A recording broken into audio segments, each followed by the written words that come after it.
ચાલો નમસ્કાર વિદ્યાર્થી મિત્રો, આજે આપણે એક નવા જ ચેપ્ટરની શરૂઆત કરવાની છે, એટલે કે ચેપ્ટર નંબર 11,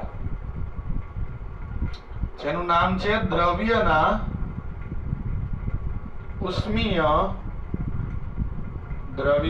ઉષ્મીય ગુણધર્મ।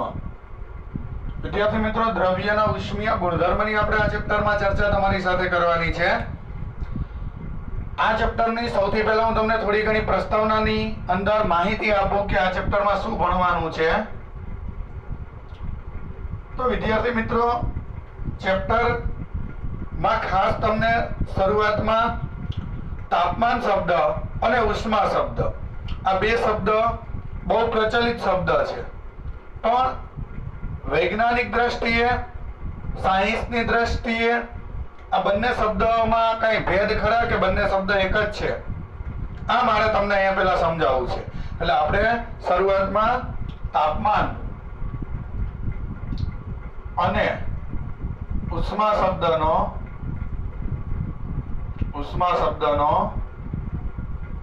પરિચય। આપણે કોઈક જગ્યાએ તાપમાન શબ્દ બોલીએ છીએ, કોઈક જગ્યાએ ખબર ન હોય તો ઉષ્મા બોલી નાખીએ છીએ। તો બંને શબ્દ કંઈક અલગ અલગ શબ્દ છે, બંનેને પોતપોતાનો કંઈક ચોક્કસ અર્થ છે, ચોક્કસ રીતે જેનો ઉપયોગ કરવાનો એ અહીંયા એક સમજવાનું છે। ત્યારબાદ આપણે આગળ જતા જશું તેમ તાપમાન રાશિ છે, તો એના અલગ અલગ એકમોની આપણે ચર્ચા કરીશું આ ચેપ્ટરમાં। તાપમાનના એકમ કયા છે અને તેના માપનના સાધન કયા છે, તેનું માપન કઈ રીતના થાય। ત્યારબાદ તમે મારી સાથે અભ્યાસ કરશો દ્રવ્યના, ચેપ્ટરનું નામ છે ને ઉષ્મીય ગુણધર્મ, એટલે ઉષ્મા આપવાથી એનામાં કેવો ફેરફાર આવે, ક્ષેત્રફળ બદલી શકે, લંબાઈ બદલી શકે, કદ બદલી શકે, તો એને કહેવાય તાપમાનના લીધે દ્રવ્યમાં થતા ફેરફાર। લંબાઈ, કદ, ક્ષેત્રફળ, આ બધા ફેરફાર થાય એની આમાં ચર્ચા કરવી છે। ત્યાર પછી લાસ્ટમાં સમુદ્ર તરફથી પવનો આવે છે, આપણે એવી વાતને જાણીએ છીએ ને કે ભાઈ ઠંડા ઠંડા પવનો સમુદ્ર તરફથી આપણને આવતા જણાય છે। દિવસ અને રાત્રે જે પવનની દિશા હોય એ અલગ અલગ હોય, એ દિશા શા માટે બદલાય છે, એની માટેનું જવાબદાર કારણ શું, તો આ સમુદ્રી પવનો જે છે એના વિશેનો આપણે અભ્યાસ કરવો છે આ ચેપ્ટરમાં। આ બધી જ ચર્ચાઓ જે છે આ ચેપ્ટરમાં આપણે આમાં કરવાની છે। ઓકે, તો આપણે જે વાત કરી હતી કે આપણે સૌથી પહેલા તાપમાન અને ઉષ્મા શબ્દનો પરિચય લેશું, તો ત્યાંથી ચેપ્ટર શરૂ કરીએ। ઓકે, ચાલો, જે આપણો પહેલો શબ્દ હતો ને તાપમાન અને ઉષ્મા, આ બસ એની જ વાત કરવાની છે।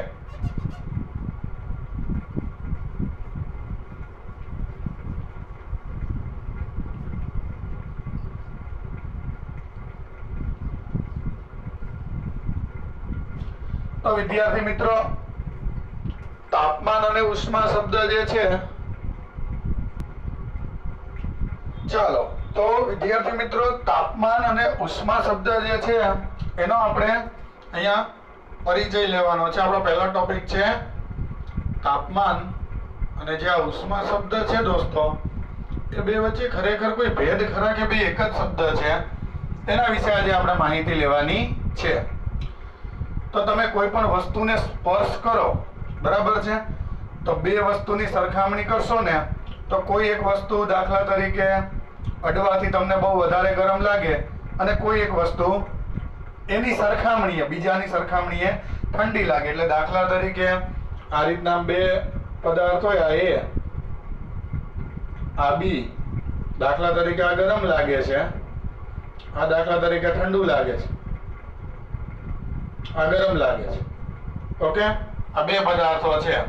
હવે આ પદાર્થમાં સ્પર્શ કરવાથી એક ઠંડો લાગે, એક ગરમ લાગે, તો મારે આ વસ્તુને વૈજ્ઞાનિક ઢબે કઈ રીતના રિપ્રેઝન્ટ કરવી કે ભાઈ એ પદાર્થ વધારે ગરમ છે, બી ઠંડો લાગે છે, તો એવી કોઈ રાશિ ખરા કે જે હું રજૂ કરું, એક વખત એમ કહી દઉં કે હાલો ભાઈ એ પદાર્થ માટે કોઈ એક રાશિ બનાવો, અને એ રાશિનું માપ આપું, દાખલા તરીકે એ પદાર્થ માટે તાપમાન નામની રાશિ બનાવી, દાખલા તરીકે હું એમ કહું કે આની માટે 80 ડિગ્રી સેલ્સિયસ તાપમાન છે, આની માટે 40 ડિગ્રી સેલ્સિયસ તાપમાન છે, તો આ રાશિ જે છે એ અત્યારે તમારા બધાના મગજમાં એટલી બધી ઘડાઈ ગઈ છે, એટલો બધો ઉપયોગ થઈ ગયો છે કે તમે ખાલી હવે આ મૂલ્ય જુઓ ને ત્યાં તમે કહી દો કે આ પદાર્થ ગરમ છે, આ પદાર્થ ઠંડો છે, તો આ મૂલ્ય ખરેખર કોનું છે? આ મૂલ્ય આ કઈ રાશિ બતાવે છે 80 ડિગ્રી સેલ્સિયસ એટલે? તો કે તાપમાન નામની રાશિ આ બતાવે છે. આ મૂલ્ય જે બતાવવામાં આવી રહ્યું છે કઈ રાશિનું બતાવવામાં આવી રહ્યું છે? તો કે તાપમાન નામની રાશિનું આ મૂલ્ય બતાવવામાં આવી રહ્યું છે. તો તાપમાન નામની રાશિ અહીંયાથી જ આપણા પરિચયમાં આવી ગઈ. શું છે તાપમાન નામની રાશિ? તો પદાર્થ જે છે એ પદાર્થના ઠંડાપણા કે ગરમપણા જે છે એને સ્પર્શ કરવાથી આપણે નક્કી કરીએ છીએ, પણ એ એકદમ વિશ્વસનીય નથી હોય, એ પાછું હું કહી દઉં છું. એટલા માટે આપણે એક નવા રૂપ સાથે, એક નવી રાશિ સાથે આપણે જે છે ઇન્ટ્રોડ્યુસ કર્યું, કારણ કે સ્પર્શ કરવાથી એક્ઝેક્ટ માહિતી પદાર્થની મળે નહીં, ગરમ કે ઠંડાપણાની. એટલે આપણે આ રાશિ બનાવી પડી. એટલે કોઈને તમે તાપમાન નામની રાશિ કહો તો તરત ખબર પડી જાય કે બે પદાર્થની સાપેક્ષે કોણ ગરમ ને કોણ ઠંડુ. બરાબર? તો આપણે ત્યાંથી જ શરૂ કરીએ કે કોઈ પદાર્થ હોય એ કોઈ પદાર્થના ગરમ કે ઠંડાપણાનો પ્રાથમિક પરિચય, પ્રાથમિક ખ્યાલ સ્પર્શ વડે આપી શકાય છે. એટલે તમે એને સ્પર્શ કરો તો પદાર્થ ઠંડો છે કે ગરમ એ તમને ખ્યાલ આવી જાય. તમે સ્પર્શ કરો એટલે તમને ગરમ લાગે એટલે તમે એમ કહો કે આ પદાર્થ જે છે એ ગરમ છે. સ્પર્શ કરવાથી ઠંડો લાગે તો ઠંડો કહીએ. બરાબર? એટલે સ્પર્શ કરવાથી પદાર્થના ઠંડા કે ગરમપણાનો પ્રાથમિક ખ્યાલ જે છે મળી જાય. પરંતુ સ્પર્શ દ્વારા જે આપણે એને સ્પર્શ કરી અને જે ઠંડુ કે ગરમ નક્કી કરીએ છીએ, સ્પર્શ દ્વારા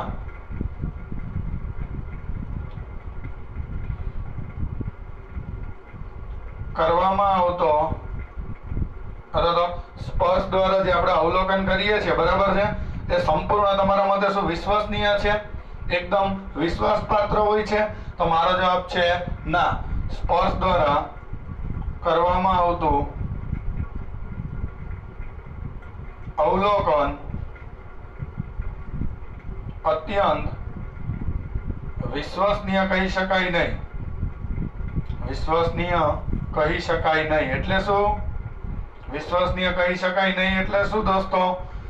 દાખલા તરીકે તમે કોઈ ગરમ પદાર્થને હાથ અડજો અને પછી ઠંડા પદાર્થમાં નાખજો તો એ પદાર્થ તમને કંઈક અલગ બતાવશે રીડિંગ. એટલે સ્પર્શ દ્વારા જે છે, હું તમને એક બીજું ઉદાહરણ આપું. દાખલા તરીકે તમે શરીર ઉપર એકદમ ઠંડુ પાણી રેડજો, પછી નવશેકું પાણી રેડજો. 3 પાણી લ્યો, એક ગરમ લ્યો, એક નવશેકું લ્યો અને એક ઠંડુ લ્યો. 3 વેરાયટી લ્યો. બરાબર છે? ગરમ, ઠંડુ, નવશેકું. તમારી આંગળી પહેલા ગરમ પાણીમાં બોળજો, ગરમ પાણીમાં, પછી નવશેકા પાણીમાં બોળજો. તો તમને નવશેકું પાણી જે છે ને ઠંડુ જેવું અનુભવ થશે, કારણ કે સરખામણી બેયની અલગ થઈ ને. જમણો હાથ ઠંડામાં બોળજો પછી નવશેકામાં બોળજો તો નવશેકું પાણી તમને ગરમ લાગશે. કહેવાનો મતલબ શું છે? સરખામણી કરવા માટે સંપર્ક ચાલે. એક્ઝેક્ટ ગરમ કે ઠંડાપણા માટે આપણે સંપર્કથી માહિતી ના આપી શકીએ. એટલા માટે જ હું તમને જે કહેતો હતો એ રાશિ આપણી માટે તૈયાર જ છે. કઈ રાશિ? તો કે આમ પદાર્થ ગરમ છે કે ઠંડો તેની ચોક્કસ માહિતી તેની સાથે તાપમાન નામની રાશિ જે છે એ સાંકળવાથી આપી શકાય છે. એક્ઝેક્ટ માહિતી જોતી હોય કે ભાઈ ગરમ છે કે ઠંડો, એની પરફેક્ટ માહિતી. બરાબર? આમ પદાર્થ જે છે એ પદાર્થના ગરમ કે ઠંડાપણાનો ચોક્કસ ખ્યાલ તેના સાથે તાપમાન નામની રાશિ તાપમાન નામની રાશિ સાંકળવાથી આપી શકાય છે. સાંકળવાથી આપી શકાય છે એટલે શું? એટલે તાપમાન નામની રાશિ એની સાથે સાંકળવાથી આપી શકાય એટલે તાપમાન એ એક અનન્ય અંક વડે રજૂ થાય. તાપમાન જે છે એ કોઈ પણ પદાર્થ સાથે ગરમ કે ઠંડાપણા જે સંકળાયેલું હોય એને મુજબ તાપમાન નામની રાશિ મળે. એને એક ચોક્કસ અંક, કોઈ અંક ઉપરથી ખબર પડી જાય પદાર્થ ગરમ છે કે ઠંડો. એટલે જ મેં કીધું કે ઠંડાપણા અને ગરમપણાનો ચોક્કસ ખ્યાલ તેના સાથે તાપમાન નામની રાશિ સાંકળવાથી આપી શકાય. તાપમાન રાશિને કોઈ પણ પદાર્થ માટે રજૂ કરીએ ત્યારે તેને અનન્ય મૂલ્ય દર્શાવતો અંક હોય છે. તાપમાન નામની રાશિ કોઈ પદાર્થ માટે રજૂ કરીએ, દાખલા તરીકે પદાર્થ માટે એમ કહીએ આ એ પદાર્થ માટે તાપમાન નામની રાશિ રજૂ કરો તો કઈ રીતના રજૂ થાય? તો કે તેને અનન્ય મૂલ્ય દર્શાવતો એટલે એક જ મૂલ્ય હોય એવો એક અંક જે છે આમ દર્શાવવાનો હોય 38 ડિગ્રી સેલ્સિયસ. તો આ શું મળી ગયું કહેવાય? પદાર્થનું તાપમાન એક ચોક્કસ અંક હોય એની સાથે. બરાબર. એટલે તાપમાન નામની રાશિ આપણે કોઈ પણ પદાર્થ માટે બતાવીએ ત્યારે એ શું છે ખરેખર? તો એક ચોક્કસ એક અંક જે છે એની સાથે સંકળાયેલો હોય, અનન્ય મૂલ્ય દર્શાવતો એક અંક હોય. બરાબર છે. એ તમે રજૂ કરો એટલે આ પદાર્થનું શું થઈ ગયું? તાપમાન. અને જેની માટે આ તાપમાનનું મૂલ્ય વધુ એ પદાર્થ વધુ ગરમ, જેની માટે ઓછું એ ઠંડો. તો થઈ ગયું ગરમ અને ઠંડુ કોણ? તો આ રીતના આપણે એમ કહી શકીએ કે આમ જે પદાર્થ માટે તાપમાનનું મૂલ્ય વધુ, આમ જે પદાર્થ માટે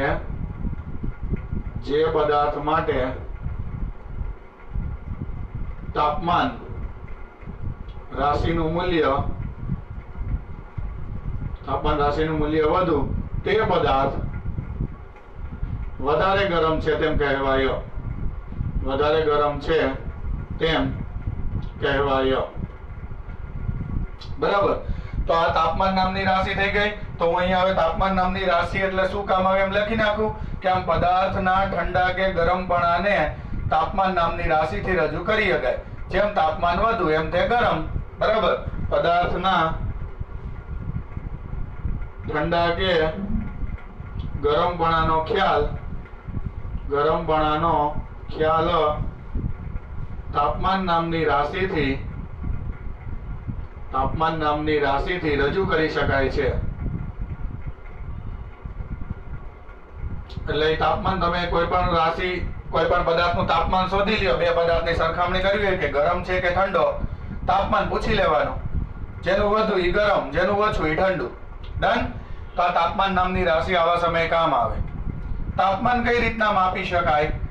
તો આપણી પાસે થર્મોમીટર નામનું એક સાધન બનાવેલું છે જેની આગળ જતા હું ચર્ચા કરીશ કે કઈ રીતના બને. એમાં પ્રવાહી આલ્કોહોલ અથવા તો પારો એનો ઉપયોગ કરી અને તમે કોઈ પણ પદાર્થ સાથે સંકળાયેલું તાપમાન માપી શકો છો અને એની સાથેના એ તાપમાન પરથી ગરમ છે કે ઠંડો એનો ખ્યાલ આવી શકે. તો આપણે એ મુદ્દો એ લખી નાખીએ કે પદાર્થ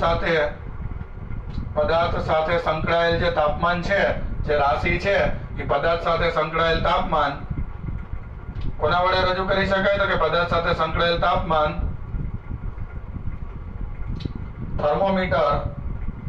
થર્મોમીટર વડે માપી શકાય છે. એટલે આ એક સાધન છે જેની આગળ જતા ચર્ચા આવશે કે જેના પરથી તમે પદાર્થનું તાપમાન કેટલું એ ઇઝીલી નક્કી કરી શકો. તો આ બે ખાસ મુદ્દા છે.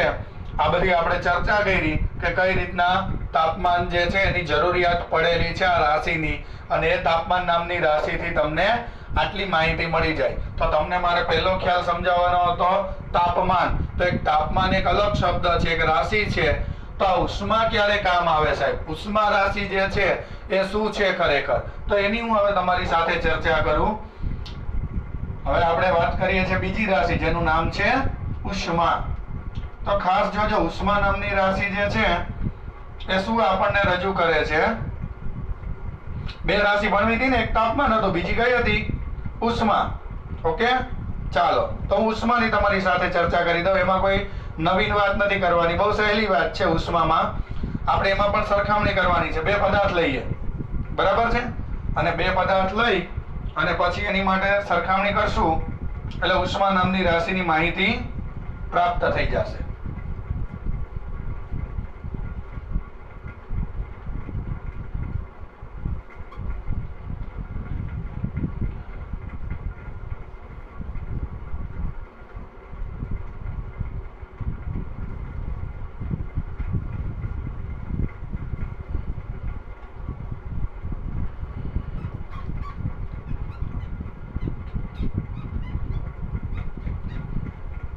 જો ઉષ્મા નામની રાશિ શું છે ખરેખર, બરાબર, એની હું તમારી સાથે ચર્ચા કરું.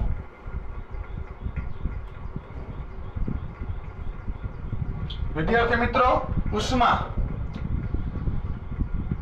બરફ ભરેલી એક જે છે એ, દાખલા તરીકે આ એક પાત્ર છે, આમાં આપણે બરફના ટુકડા ભરી દઈએ. આ શું ભરેલું છે વિદ્યાર્થી મિત્રો? બરફ. પાત્ર વાતાવરણ સાથે ઉષ્માની આપ-લે કરી શકે છે, એમાં કોઈ વાંધો નથી. આ દાખલા તરીકે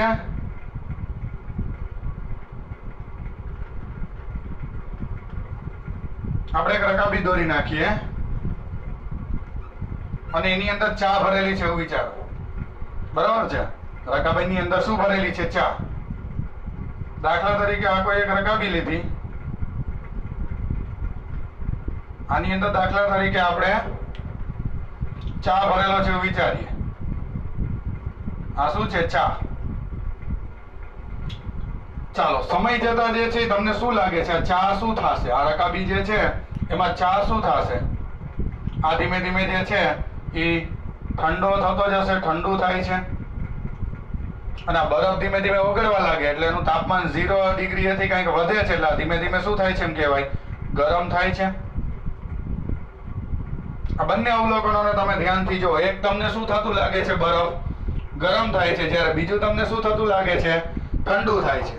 તો એનો મતલબ શું થયો? અહીંયા તમે એક વસ્તુ જોઈ કે ઠંડો પદાર્થ હોય એ પોતાના પરિસરમાં, એટલે કે આજુબાજુનું જે વાતાવરણ છે એમાં જો ઊંચું તાપમાન હોય, બરાબર છે, આના સરખામણી એનું ઊંચું તાપમાન છે, ઊંચું તાપમાન હોય તો એ પરિસર સાથે ઉષ્માની આપ-લે કરે. સાંભળો શબ્દ શું આવ્યો? ઉષ્માની. એ પરિસરમાં શું આપે? ઉષ્મા આપે. એટલે અને પોતે ઠંડુ પડે એટલે પોતાની પાસે જે જથ્થો જે ગરમીનો છે એ જ્યારે ટ્રાન્સફર કરે ત્યારે ઉષ્માની આપ-લે કરે છે એમ કહેવાય. અહીં આપણે એમ લખી શકીએ કે ઠંડો પદાર્થ પરિસરમાં મૂકેલ હોય અને આસપાસના પરિસરનું તાપમાન કેવું દેખાય તમને? આસપાસના પરિસરનું તાપમાન વધુ દેખાય છે કે ઓછું? તો કે સાહેબ આસપાસના પરિસરનું તાપમાન વધુ છે, એટલે ધીમે ધીમે આ પદાર્થ જે છે એ કેવો થતો જાય છે? એટલે ઠંડો પદાર્થ, દાખલા તરીકે બરફ હોય, ઠંડો પદાર્થ ધીમે ધીમે ગરમ થતો જાય છે. ઉદાહરણ તરીકે કોનું લઈ શકાય? ગરમ થતો જાય છે તો ઉદાહરણ તરીકે કોનું લઈ શકાય? દાખલા તરીકે બરફ ધીમે ધીમે પીગળે છે. એ જ રીતના હું તમને બીજું ઉદાહરણ લેવાનું કહું. દાખલા તરીકે તમે પાણીનું ઉદાહરણ, ચાનું ઉદાહરણ લ્યો. ચા ધીમે ધીમે શું થાય છે? તમે જોયું? ચા ધીમે ધીમે શું થઈ રહી છે? ગરમ થાય છે કે ઠંડી થાય છે? આ તો ગરમ થયો ને, બરફ તો ધીમે ધીમે પીગળે છે એટલે ગરમ થયો કહેવાય. આ જ રીતના ચાને તેજ, આ ચા છે ને, આ ચાને તેજ પરિસરમાં મૂકતા શું થાય? તેજ પરિસરમાં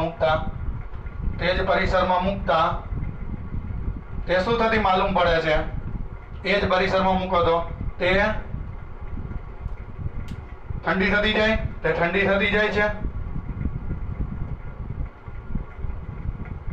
તો એનો મતલબ એમ થયો કે ગરમ જો આ ઠંડો પદાર્થ હતો તો એ ધીમે ધીમે શું થયો? ગરમ થયો. એ જ રીતના જે ગરમ હતો ચાને તે જ પરિસરમાં મૂકતા તે ઠંડી થાય. ગરમ ચા હોય છે, ગરમ ચા, તો એ ધીમે ધીમે શું થતી જાય છે? ઠંડી થતી જાય છે. તો એનો મતલબ જ્યારે પદાર્થ કોઈ પણ હોય એ કોઈ પરિસરના સંપર્કમાં હોય કે બીજા પદાર્થના સંપર્કમાં હોય, એક ઠંડો હોય ને એક ગરમ હોય, તો એ બે વચ્ચે ઉષ્માની આપ-લે થાય એમ કહેવાય. અને જ્યાં સુધી પદાર્થનું તાપમાન સરખું ન થઈ જાય ત્યાં સુધી આપ-લે કરે.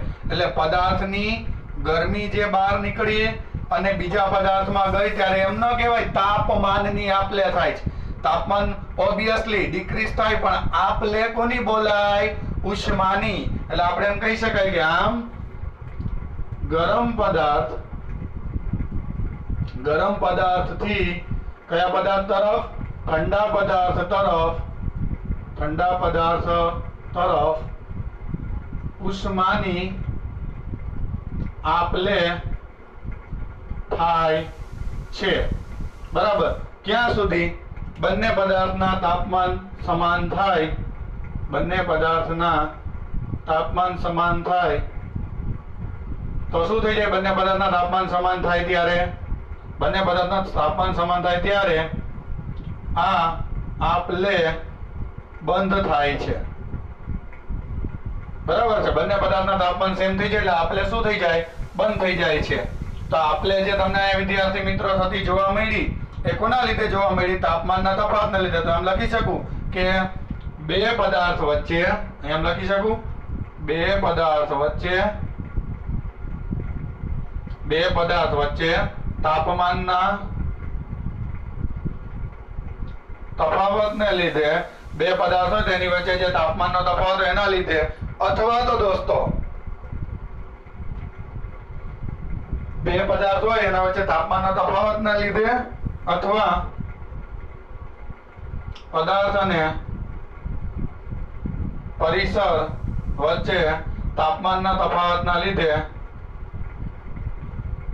શું થાય છે દોસ્તો? તાપમાનના તફાવતને લીધે ખાસ ઉષ્માની આપ-લે થાય. શેની આપ-લે થાય? ઉષ્માની આપ-લે થાય.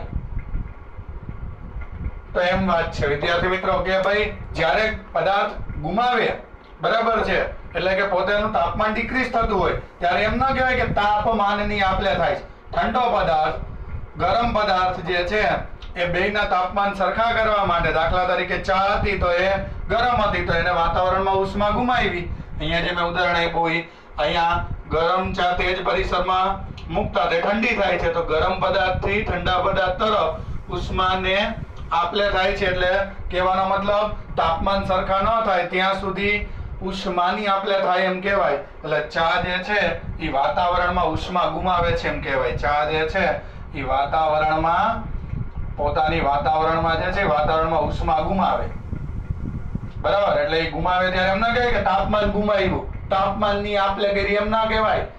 ઉષ્મા ગુમાવે છે. અને આ વાતાવરણમાંથી ઉષ્મા શું કરે છે એમ કહેવાય? તો કે વાતાવરણમાંથી ઉષ્મા જે છે ઉષ્મા મેળવે છે. સમજાય તમને આટલો પાયાનો પરિચય? એટલે પદાર્થની પદાર્થ ઠંડુ છે કે ગરમ એની સાથે તાપમાન નામની રાશિથી નક્કી થાય. ઠંડો પદાર્થ હોય, વાતાવરણના સંપર્કમાં આવે, તાપમાન સરખા કરવા માટે આ જે ઠંડો પદાર્થ આ ગરમ થાય એટલે કે આ ઠંડો હતો અને ધીમે ધીમે વાતાવરણમાંથી ઉષ્મા મેળવે અને ગરમ થાય. અને ગરમ પદાર્થ હોય તો એ વાતાવરણમાં ઉષ્મા ગુમાવે અને પોતે શું થતો જાય? વાતાવરણમાં ઉષ્મા ગુમાવીને પોતે શું થતો જાય? ઠંડો થતો જાય. બરાબર છે. ઠંડો થઈ ગયો એટલે તાપમાન નીચું આવવાનું છે. ગરમ પદાર્થ હશે તો એનું તાપમાન નીચું, આ હતો ને એનું તાપમાન નીચું આવે. આ કેવો હતો? ઠંડો, એટલે આનું તાપમાન નીચું હોય ને ગરમ થાય એટલે જે છે તાપમાન ઊંચું થાય. પણ એ તાપમાન બદલાય પણ આપ-લે કોની થઈ કહેવાય? ઉષ્માની. ઓકે. તો આ ઉષ્માનો મેં તમને ખ્યાલ આપ્યો કે ઉષ્મા એટલે જે આપ-લે થતી રાશિનું નામ છે ઉષ્મા. ડન. હવે એના એકમની વાત કરીએ તો ઉષ્મા એટલે ઉર્જા જે છે એ જ ઉષ્મા કહેવાય. એટલે ઉષ્માનો એકમ આપણે શું નક્કી કરેલો છે? આનો એકમ શું નક્કી કરેલો છે? જૂલ. જેને આપણે કઈ નિશાની વડે બતાવીએ છીએ? જે વડે.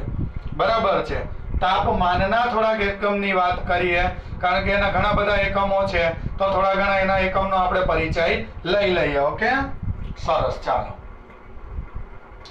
તો વિદ્યાર્થી મિત્રો, તાપમાનના એકમમાં આપણે થોડા ઊંડા ઉતરીએ દોસ્તો, કારણ કે ઉષ્માના એકમ તો ઈઝીલી તમને ખબર પડી ગઈ સાહેબ, જૂલ છે તો દેખાય જ છે, તો તાપમાનની કંઈક એકમ તો હોવો જ જોઈએ સાહેબ, 100% છે, બરાબર છે. તો એના હું એકમની તમારી સાથે ચર્ચા કરું. તાપમાનનો કયો એકમ છે? તો તાપમાનનો એકમ પ્રચલિત છે. સૌથી પહેલા સેલ્સિયસની આપણે વાત કરીએ, જેને આપણે ડિગ્રી સેલ્સિયસ કહીએ છીએ. આ બસ એ જ તાપમાનનો એકમ છે. એના પછી જે અલગ અલગ બધા એકમો મળતા ગયા છે, પણ પહેલો એકમ આપણે કયો લખી નાખીએ એનો? સેલ્સિયસ. સેલ્સિયસ અને ફેરનહીટ, આ બે એકમનો અત્યારે પરિચય આપું છું. આગળ જતા વધારે એકમનો પરિચય આપતો જઈશ.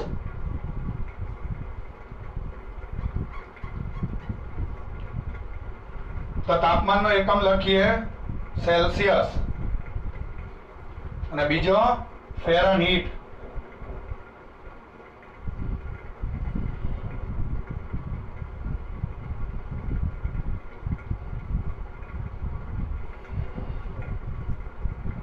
તો લખીએ અહીંયા તાપમાનના એકમ. તાપમાનનો તો પરિચય લઈ લીધો, એના એકમનો તો પરિચય લેવો પડશે ને, એકમ વગર તો ના ચાલે.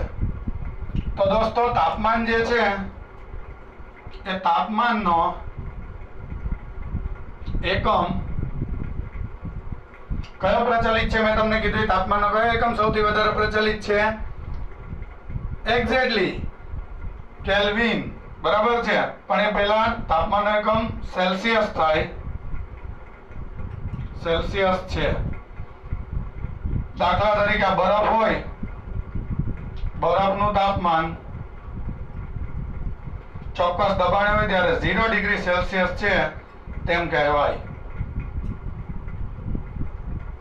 ઓકે, અને ઉકળતા પાણીનું, એટલે પાણી ઉકળતું હોય ત્યારે, પાણી ઉકળે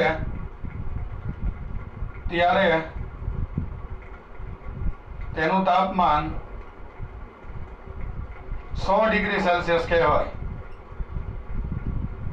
આ બે અલગ અલગ સમયે પદાર્થ પાસે કેટલું તાપમાન છે એ બતાવતા એના શું થઈ ગયા વિદ્યાર્થી મિત્રો? એકમો. હવે એની બાજુમાં હું તમને ખાસ કરીને એને અનુરૂપ દોસ્તો, એને અનુરૂપ એટલે એટ ધેટ ટાઈમ કેલ્વિનમાં કયો એકમ થાય? તો અહીંયા એટ ધેટ ટાઈમ ફેરનહીટ એકમ પણ મહત્વના છે.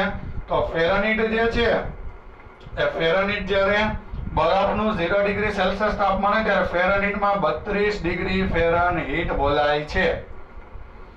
અને જ્યારે પાણી ઉકળતું હોય ત્યારે 212 ફેરનહીટ એનું તાપમાન બોલાય છે આ ફેરનહીટમાં. તો ફેરનહીટ અને સેલ્સિયસ વચ્ચેનો સર સંબંધ શું? કોઈ સમીકરણ મળે કે જેથી તમે ફેરનહીટ અને સેલ્સિયસ તાપમાન સાથેનો શું રજૂ કરી શકો? સંબંધ. તો 100% આપણે એને રજૂ કરવો જ પડે એનો સંબંધ. બે વચ્ચે શું સંબંધ છે એ આપણે અહીંયા મથી અને એ બે વચ્ચેનો સંબંધ અહીંયા રજૂ કરી દઈએ, બરાબર છે. કઈ બે રાશિ તમે કીધી? ફેરનહીટ અને સેલ્સિયસ. ઓકે, ચાલો, તો હું અહીંયા એક સિમ્પલ આલેખથી તમને એ બે વચ્ચેનો શું રજૂ કરી દઉં? સંબંધ. કઈ બે રાશિ તમે કીધી? ફેરનહીટ અને સેલ્સિયસ. ઓકે, જોજો તો ખાસ. એક આલેખ દોરું છું વિદ્યાર્થી મિત્રો. આ આલેખ છે, આની વાય અક્ષ છે. અહીંયા ફેરનહીટ મૂલ્ય લખેલા છે, અહીંયા ડિગ્રી સેલ્સિયસ મૂલ્ય લખેલા છે, અહીંયા 0, બરાબર છે. એની ડાઉટ? 0 ડિગ્રી એ ફેરનહીટમાં અહીંયા ક્યાંક માપ હોય 32 ફેરનહીટ. અહીંયા દાખલા તરીકે તાપમાન થઈ ગયું 100 ડિગ્રી સેલ્સિયસ. તો 100 ડિગ્રી વચ્ચે તાપમાન જ્યારે ફેરનહીટમાં કેટલું હોય? 212 ફેરનહીટ હોય. ઓકે, ચાલો, તો બેને ભેગા કરો છો. 0 એ 32, 100 એ 212, એટલે અહીંયા બિંદુ મળે. અહીંયા એને જોડતી રેખા દોરો જોઈએ, આવી રીતના મળશે.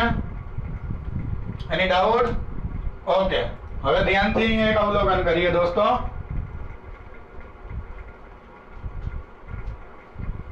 ચાલો, હવે મને જરાક એટલું શીખડાવજો કે આ તફાવત કેટલાનો આવે દોસ્તો, અહીંથી આટલો અને આ x અક્ષનો, તો y અક્ષનો આ તફાવત કેટલો આવે? 212 - 32. કેલ્ક્યુલેટરમાં કરો જોઈ, 212 - 32 કરો એટલે જવાબ આવે 180. એટલે આ મૂલ્ય આવે તફાવતનું, જેને આપણે કહેશું ડેલ્ટા. y અક્ષનું છે એટલે ઘણાય ડેલ્ટા y પણ લખે છે, અને ઘણાય જે છે એ ડેલ્ટા y અક્ષ ઉપર કયું છે? ફેરાનહીટ છે, એટલે ડેલ્ટા TF લખે છે. એટલે ફેરાનહીટનો તફાવત 180 ડિગ્રી. ઓકે, ચાલો હવે અહીંયા કેટલો તફાવત થાય? અહીંયાથી આટલો, જેને આપણે કહીએ ડેલ્ટા TC. એટલે x અક્ષ ઉપર તફાવત, બરાબર છે. તો ડેલ્ટા TC બરાબર તમે કેટલો લઈ શકો? 100 ડિગ્રી સેલ્સિયસ આવે. અહીંયાથી આટલો. ઓકે, બે તફાવતના મૂલ્ય લખી નાખ્યા. ડન. હવે મારે સંબંધ જોતો હતો, તો આ એક રેખા મળે છે. અહીં TF ફેરાનહીટનો જે આલેખ દોર્યો, TF વિરુદ્ધ TC. TC એટલે સેલ્સિયસ તાપમાનનો આલેખ. એક સુરેખ મળે છે. સુરેખ મળતો હોય તો એનું સમીકરણ જે છે, આમ તેનું સમીકરણ y બરાબર mx plus c મુજબ મળે. સુરેખ હોય તો ઓકે. ચાલો y અક્ષ ઉપર શું છે? ફેરાનહીટ તાપમાન થાય, TF લખી નાખો. ચાલો સરસ. m એટલે શું? ઢાળ. આ રેખાનો ઢાળ કેટલો આવ્યો? m બરાબર y/x. y ઉપર 180 છે, x ઉપર શું છે? 100 છે. y/x થયું ઢાળ, તો 180 ના છેદમાં 100. Done, very good. ચાલો x અક્ષ ઉપર શું છે? આ સેલ્સિયસમાં તાપમાન છે, એટલે TC. c એટલે શું? જો c એટલે જે અંતઃખંડ મળી કેટલા ડિગ્રીએ મળે છે? 32, એટલે +32 અંતઃખંડ જે મળી અચળાંક. ઓકે, આને આમ લઈ લે એટલે TF - 32, કારણ કે આપણે TC નું સમીકરણ બનાવવા માટે પ્રયત્ન કરીએ છીએ, બરાબર છે. 180 ને ક્યાં લઈ લ્યો? નીચે. તો આપણને કંઈક આવો સંબંધ મળ્યો કહેવાય. TF અહીંયા આપણે લખીએ છીએ આમ, TF માઈનસ આમ આવે 32 છેદમાં આ નીચે જાય 180 બરાબર અહીંયા શું વધ્યું? TC ના છેદમાં 100. આ આલેખમાંથી તમને આ સંબંધ મળી ગયો. એટલે ગમે ત્યારે હવે તમારે TC, કોઈ પણ તમને ફેરાનહીટ તાપમાન આપ્યું હોય, કોઈ તમને એમ કે 212 ફેરાનહીટ અથવા તો એમ કે 98 ફેરાનહીટ આવ્યું ટેમ્પરેચર, તો શું કરવાનું? 98 માંથી 32 બાદ કરવાના. ચેક કરી 98 ફેરાનહીટ અથવા તો 100 ફેરાનહીટ કેટલું હોય સેલ્સિયસમાં? તો જો 100 માંથી 32 બાદ કરો એટલે -32 ડિવાઇડેડ બાય 180, અને પછી આ 100 ને એની હારે ગુણી નાખો એટલે ગુણ્યા 100, એટલે સેલ્સિયસમાં જવાબ આવે, જે જવાબ આવે 37.77. એટલે 100 ડિગ્રી 100 ફેરાનહીટે 37 ને સમથિંગ તમારું તાપમાન સેલ્સિયસમાં છે એમ કહેવાય. આ સેલ્સિયસને કરતા બનાવી અને તમે બે વચ્ચેનો આવો સંબંધ મેળવી શકો. તો તાપમાનના એકમો છે, જેનું નામ છે સેલ્સિયસ, ડિગ્રી સેલ્સિયસ, અને બીજો છે ફેરાનહીટ. બે વચ્ચેનો સંબંધ આ સમીકરણથી મળી જાય. ઓકે, તો તાપમાન અને ઉષ્મા ના એકમ અને થોડીક એની પ્રાઇમરી રજૂઆત. ચાલો દોસ્તો, તો આપણે તાપમાન અને ઉષ્માના ખ્યાલ પછી હવે આપણે બુકમાં આગળ ટોપિક જે આપેલો છે એનો અભ્યાસ કરવાનો છે, જેનું નામ છે આદર્શ વાયુ સમીકરણ. કયું સમીકરણ? આદર્શ વાયુ સમીકરણ. બહુ મહત્વનું છે. વાયુની વર્તણૂકને રજૂ કરવા માટે આ આદર્શ વાયુ સમીકરણની આપણે વારંવાર જરૂર પડે છે. આદર્શ વાયુ સમીકરણનો મતલબ એમ થાય છે કે જનરલી આદર્શ સ્થિતિ હોય ત્યારે વાયુઓની વર્તણૂક જે છે એ કઈ રીતના હોય, તો એની માટે આપણે 3 રાશિની પહેલા ખબર હોવી જોઈએ. કઈ 3 રાશિ? તો આપણે એમ કહી શકીએ કે વાયુ જે છે એ વાયુની વર્તણૂકનો આધાર, વાયુની વર્તણૂકનો આધાર કઈ 3 રાશિ ઉપર છે? તો પહેલામાં પહેલી રાશિ છે વાયુની વર્તણૂકનો આધાર દબાણ, જેને આપણે P વડે બતાવશું. બીજું છે તાપમાન, જેને આપણે T વડે બતાવશું. અને છેલ્લું છે કદ, જેને આપણે V વડે દર્શાવશું. દબાણ, તાપમાન ને કદ પર રહેલ છે, બરાબર છે. એની વર્તણૂકનો અભ્યાસ દબાણ, તાપમાન અને કોની ઉપર રહેલ છે? કદ પર રહેલ છે. ઓકે, તો વિદ્યાર્થી મિત્રો, દબાણ, તાપમાન ને કદ ઉપર એની વર્તણૂકનો અભ્યાસ આધાર રહેલો હોય તો તમે એના વિશે મને જરાક રજૂ કરો છો. કઈ રીતના? દાખલા તરીકે હું તમને એક નિયમ ભણાવું, ગેલિયસ-સેકનો નિયમ. બરાબર છે? એ પહેલા તમે કદાચ આ નામ સાંભળેલું હશે, બોયલનો નિયમ. કોનો નિયમ? બોયલનો નિયમ. ચાલો, બોયલનો નિયમ શું કહે છે વિદ્યાર્થી મિત્રો? બોયલે આપણને શું નિયમમાં સમજાવ્યું હતું? તો તમે એક કામ કરો, એક તમે હવા ભરેલો ફુગ્ગો લ્યો, હથેળી વડે અથવા તો એક સરખું એનું સંકોચન થાય એવી રીતના એને જે છે દબાવો, તો એનું કદ એક સરખું ઘટે. તો ફુગ્ગો તમે જોજો, તમે જેમ જેમ આમ દબાવશો એમ ફૂટવાની સંભાવના વધશે. શું કામ એવું? કારણ કે ફુગ્ગાને દબાવવાથી અંદરના વાયુઓ જે છે એનું દબાણ વધ્યું અને દિવાલ ઉપર દબાણ વધુ ઉત્પન્ન કરે એટલે ફુગ્ગાની દિવાલ તૂટી જાય, જેને કહે છે ફુગ્ગો ફૂટી ગયો. એનો મતલબ કદ શું થતું ગયું? જુઓ તો કદ ઘટતું ગયું, તો અંદરનું દબાણ શું થતું ગયું? વધતું જાય. પણ એ કેવી રીતના કદ ઘટાડવાનું? તાપમાન અચળ રાખીને.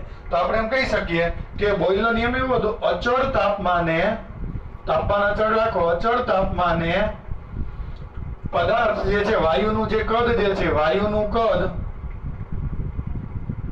ઘટાડતા તેના દબાણમાં, જે પાત્ર જે છે એના દબાણમાં શું થતો મને જોવા મળ્યો? વધારો થાય છે. તો દોસ્તો, તમે અહીંયા કેવા શું માંગો છો મને? અચળ તાપમાને વાયુનું કદ ઘટાડતા તેના દબાણમાં વધારો થાય એટલે કેવા શું માંગો છો?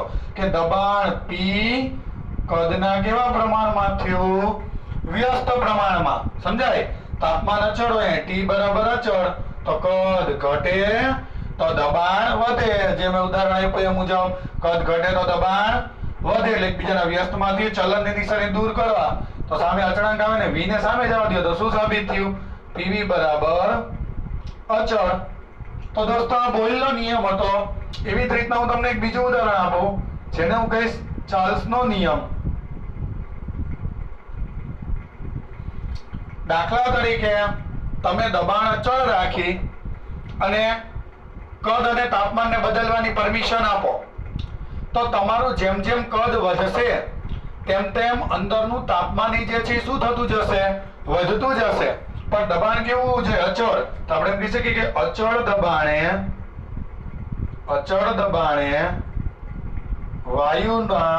વાયુ પાત્રનું કદ તેના તાપમાનના સમપ્રમાણમાં હોય. તમે કે આવું ક્યાંક સાંભળ્યું છે? હા, આપણે આના પછીના ચેપ્ટરમાં એન્જિનો જ્યારે ભણશું ત્યારે પિસ્ટન જે છે, જે સહેલાઈથી હલી શકે, એને નીચેથી ઉષ્મા આપો, દબાણ અચળ રાખો, એનું કદ વધશે. પિસ્ટન જે હોય ને, નીચેથી ઉષ્મા આપો, તેનું દબાણ અચળ રાખો, ધીમે ધીમે એનું કદ શું થતું જશે? વધતું જશે. એટલે આપણે એમ કહી શકીએ કે v ચલે છે T. બરાબર? તો આ ચલનની નિશાની દૂર કરો, સામે અચળ આવે તો v/t બરાબર શું આવે દોસ્તો? અચળ. આવું લખી શકાય, v/t બરાબર અચળ. તો કોનો નિયમ થઈ ગયો દોસ્તો? ચાર્લ્સનો નિયમ થઈ ગયો. આવું ચાલશે, તમને સમજાવ્યું હતું. હવે બંનેને ભેગા કરો. અહીંયા જે છે PV અચળ, અહીંયા v/t અચળ, તો ભેગા કરો તો PV ના છેદમાં t બરાબર અચળ લખાય. કારણ કે અહીંયા PV અચળ છે, છેદમાં t અચળ છે, તો આમ લખાય કે સમીકરણ આને 1 આપો અને 2 આપો. સમીકરણ 1 અને 2 ના સમન્વયથી, સમીકરણ 1 અને 2 પરથી અહીંયા PV છે, છેદમાં t છે અહીંયા, તો PV ના છેદમાં t બરાબર શું લખાય દોસ્તો? અચળ. PV ના છેદમાં t બરાબર અચળ.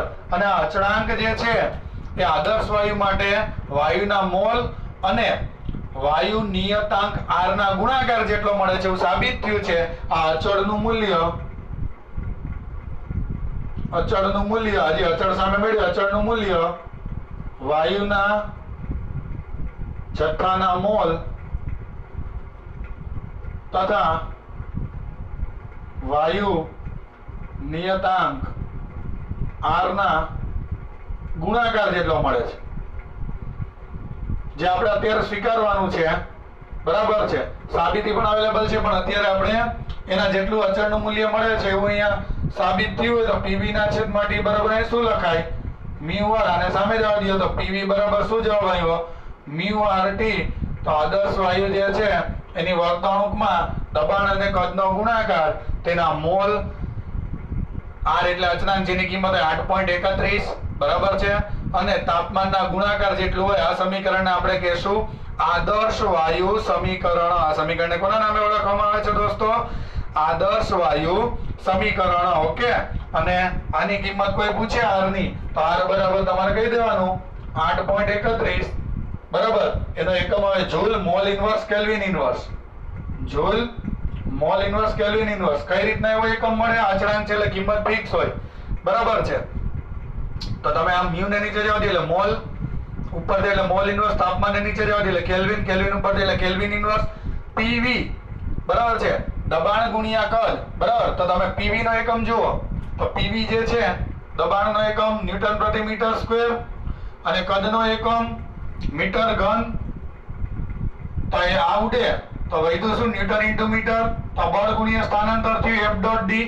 એફ ડોટ ડી એટલે કાર્યનો એકમ જૂલ એટલે આ લોકોનો એકમ જૂલ આટલાનો છેદમાં મોલ ઉપર જાય એટલે મોલ ઇન્વર્સ તાપમાન છેદમાં ઉપર જાય એટલે કેલ્વિન ઇન્વર્સ. તો આર નો એકમ થઈ ગયો joule mall inverse kelvin inverse. તો તમે જે મને પ્રશ્ન પૂછ્યો તો આદર્શ વાયુ સમીકરણ તો આ જે સમીકરણ મળેલું છે જેને આપણે કયા સમીકરણના નામે ઓળખશું આદર્શ વાયુ સમીકરણના નામે આપણે એને ઓળખી શકીએ છીએ વિદ્યાર્થી મિત્રો બરાબર છે.